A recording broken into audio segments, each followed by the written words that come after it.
ሰላም እንዴት ናችሁ? ውድና የተከበራችሁ ተከታታዮቼ በዛሬው ዝግጅታችን በቁጠባና በገንዘብ ነፃነት ዙሪያ ላይ የሚያተኩር ትምህርታዊ ዝግጅት ነው ይዤላችሁ የመጣሁት። በዚህ ጉዳይ ላይ እንግዲህ አብረን እንድንቆይ የአክብሮት ግብዣዬ ነው። አዳዲስ ተመልካቾች ካላችሁ ሰብስክራይብ አድርጋችሁ ወደ ጉዳያችን እንግባ። ቁጠባ ማለት ከምናገኘው ገቢ ላይ የተወሰነውን ቀንሰን ለነገ ወይም ለቀጣዩ ጊዜ ማስቀመጥ ነው። ለመጪው ጊዜ ማስቀመጥ ማለት ነው።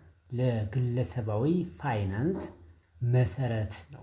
ማንኛውም ሰው ሀብት ከመፍጠሩ በኢኮኖሚ ከማደጉ ኢንቨስት ከማድረጉ በፊት ኢቭን ተበድሮ ብድርን አስተዳድሮ ብድርን መመለስ ከመጀመሩም በፊት ከሁሉ የሚቀድመው የቁጠባ ባህልን ማዳበር ወይም መገንባት ነው።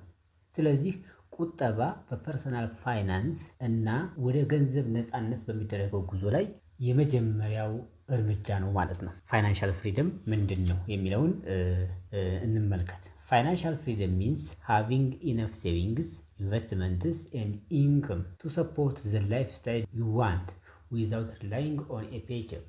የፋይናንሻል ፍሪደም ወይም የገንዘብ ነፃነት ማለት የምንፈልገውን ህይወት የምንፈልገውን ነገር ለማሟላት የሚያስችለን በቂ ገንዘብ በቁጠባ በኢንቨስትመንት እና በገቢ መልክ መኖር ማለት ነው። ሰዎች ፋይናንሻል ፍሪደም ወይም የገንዘብ ነፃነታቸውን አረጋግጠዋል ማለት የሚፈልጉትን አይነት ህይወት ለመኖር የሚበቃቸው ገንዘብ በተለያየ መንገድ ሲኖራቸው ያ መኖሩ ሲረጋገጥና የሚፈልጉትን ነገር ለማድረግ የሆነ ክፍያ እስከሚከፈላቸው ድረስ የማይጠብቁ ከሆነ ነው ማለት ነው። ባላቸው ቁጠባ ባላቸው ኢንቨስትመንት እና ባላቸው ገቢ የሚፈልጉትን እነሱ የሚፈልጉትን ህይወት መኖር እና የሚያስፈልጋቸውን ወጪዎች ሁሉ መሸፈን የሚችሉበት ሁኔታ ካለ ፋይናንሻል ፍሪደማቸውን አረጋግጠዋል ወይም የገንዘብ ነፃነታቸውን አረጋግጠዋል ማለት ነው። ፋይናንሻል ፍሪደም ሀብታም መሆን ማለት አይደለም። ራዘርዛን ምን ማለት ነው?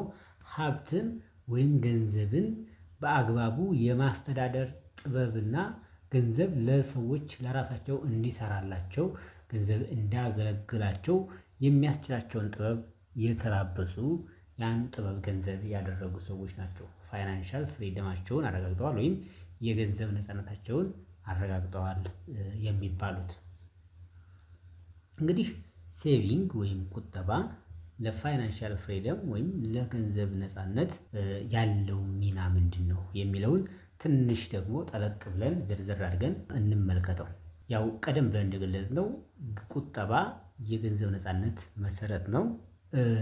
ዋት ኢዝ ዘ ሴክሬት ቢሃይንድ፣ ሚስጥሩ ምንድን ነው ከጀርባ ያለው ብለን ስንመለከት እንግዲህ ቁጠባ እንዴት የፋይናንሻል ፍሪደም መሰረት ፋውንዴሽን እንደሆነ ኤክስፕሎር እናደርጋቸዋለን። አንደኛ እንግዲህ ቁጠባ የፍሪደም ፋውንዴሽን ነው ያልንበት የመጀመሪያው ምክንያት መቆጠብ የፋይናንሻል ደህንነታችንን ስለሚያረጋግጥልን ወይም ፋይናንሻል ደህንነታችን የተጠበቀ እንዲሆን ስለሚያስችል ነው። ክሬትስ ኤ ፋይናንሻል ሴፍቲ ኔት፣ ፋይናንሻል ወይም የገንዘብ ደህንነታችን የተጠበቀ ይሆናል። ያ ማለት ምን ማለት ነው? ያልተጠበቁ ኤክስፔንሶች ያልተጠበቁ ወጪዎች ቢያጋጥሙን፣ ለምሳሌ የሕክምና ወጪ፣ የመኪና ጥገና፣ ስራችን በሆነ ምክንያት ብናጣ፣ እነዚህ ነገሮች ቢመጡብን ሳንቸገር በቆጠብነው ገንዘብ ጉዳዩን ማለፍ እንችላለን ማለት ነው። ወጪዎቻችንን ሸፍነን እንችላለን። ስራ ብናጣ ሌላ ስራ ፈልገን እስከምናገኝ ድረስ የቆጠብነውን ገንዘብ እየተጠቀምን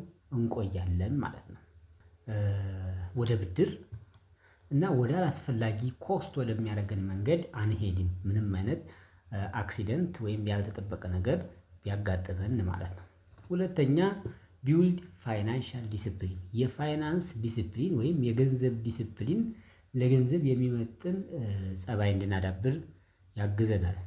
ማቀድን እና ራስን መግዛትን ራስን መቆጣጠርን ያስተምረናል። ምን ሴቪንግ ቅድና ሰልፍ ኮንትሮል ወይም ራስን መግዛትን ይፈልጋል። ስለዚህ ያንን ነገር ሳንወድ በግድ ቆጣቢዎች ከሆን እንለማመደዋለን።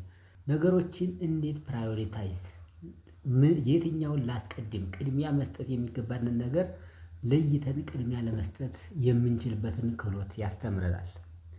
ትክክለኛውን ወይም ደግሞ አንገብጋቢውንና መሰረታዊ ፍላጎታችንን ለይተን እዛ ላይ ብቻ ወጪ እንዳናወጣና ነገር ግን ጊዜ የሚሰጡ ፍላጎቶች፣ ከመኖር ጋር ግንኙነት የሌላቸው ፍላጎቶች ፍላጎቶችን ማቆየት እንድንችል ያስችለናል ማለት ነው። አጠቃላይ መኒ ማኔጅመንት ወይም ደግሞ የገንዘብ አስተዳደር እና የገንዘብ አጠቃቀም ክህሎታችንን ያሳድግልናል።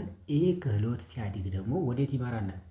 ሻል ከፍ ወዳሉት የፋይናንስ ውሳኔዎች፣ ወደ በጀቲንግ፣ ወደ ኢንቨስቲንግ እንድናድግ ከፍ እንድንል ያደርገናል ማለት ነው። ምን ዲሲፕሊኖቹን መለማመድ መማር ስንችል። ሶስተኛው የወደፊት ግቦቻችንን በፋይናንስ ይደጉምልናል፣ ፈንድ ያደርግልናል። የወደፊት ፍላጎታችን ምን ሊሆን ይችላል? ቤት መግዛት ሊሆን ይችላል። ቢዝነስ መጀመር ሊሆን ይችላል። ፖስት ግራጁዌት ወይም ደግሞ ድህረ ምረቃ የትምህርት ፕሮግራሞችን መከታተል ልንፈልግ እንችላለን። እነዚህና መሰል የፋይናንስ ጎሎቻችንን ለማሳካት ይሄ በጣም ቁልፍ ነገር ነው። ምን? ቁጠባ ማለት ነው። ቁጠባ ከሌለ ህልማችን ያው እውነትም ህልም ሆኖ አየር ላይ ባክኖ እንዲቀር ይሆናል ማለት ነው። ስለዚህ ድሪማችንን በትክክል አቺቭ አድርገን ደስ እንዲለን ያስችለናል ማለት ነው። አራተኛ ፕሮቫይድ ፒስ ኦፍ ማይንድ፣ የአእምሮ ሰላምን ይሰጠናል። እንግዲህ ገንዘብ ካለን የሆነ ያክል ገንዘብ ካስቀመጥ እንደዚህ ብሆን ብታመም፣ ስራ ብለቅ፣ ከስራ ብባረር እያልን የምናስባቸውን ጭንቀትንና ውጥረትን ሊፈጥሩ የሚችሉ ጉዳዮች ወደ አእምሯችን እንዳይመጡ ያግዘናል እና የአእምሮ ሰላማችን የተሻለ እንዲሆን ያደርጋል ማለት ነው። ይህም በህይወት ውስጥ ሊገጥሙን የሚችሉ አንሰርቴኒቲዎችን ወይም ደግሞ ያልታወቁ የማይታወቁ ጉዳዮች ላይ ኮንፊደንስ ወይም በራስ መተማመን እንዲኖረንና ያለምንም ፍርሃት ገንዘብ ደህንነታችን ተጠብቆልን ደስ ብሎን እንድንኖር ያደርገናል ማለት ነው። አምስተኛው ለኢንቨስትመንት ዝግጁ እንድንሆን ያደርገናል። ኢንቨስትመንት ዌልዝን ወይም ሀብትን በመፍጠር ሀብትን በማሳደግ ረገድ ውስጥ ሁለተኛው ስቴፕ ነው። የመጀመሪያው ቁጠባ ነው ማለት ነው። ካልቆጠብንና ገንዘብ ከሌለን ኢንቨስት ልናደርግ አንችልም። ስለዚህ ለኢንቨስትመንት ዝግጁ እንድንሆን ያስችለናል ማለት ነው። ሴቪንግ ኮንሲስተንትሊ ክሬትስ ዘ ካፒታል ኒድድ ቱ ስታርት ኢንቨስቲንግ ኤንድ ቱ ዱ ኢት ዋይዝሊ ኖት አውት ኦፍ ዲስፐርሽን። በተስፋ መቁረጥ በድባቴ እንዳንኖር ሳናቋርጥ የምንቆጥብ ከሆነ ኢንቨስት ለማድረግ የሚያስችል በቂ ካፒታል ይኖረናል ማለት ነው። ይኖረናል ምንም ሳንጨነቅና ሳናመነታ በቀጥታ ወደ ኢንቨስትመንት መግባት እንችል ያግዘናል ወይም ያስችለናል ማለት ነው። እንግዲህ ክቡራንና ክቡራት ቤተሰቦች ለዛሬ ያዘጋጀነው ዝግጅት ይህን ይመስል ነበረ።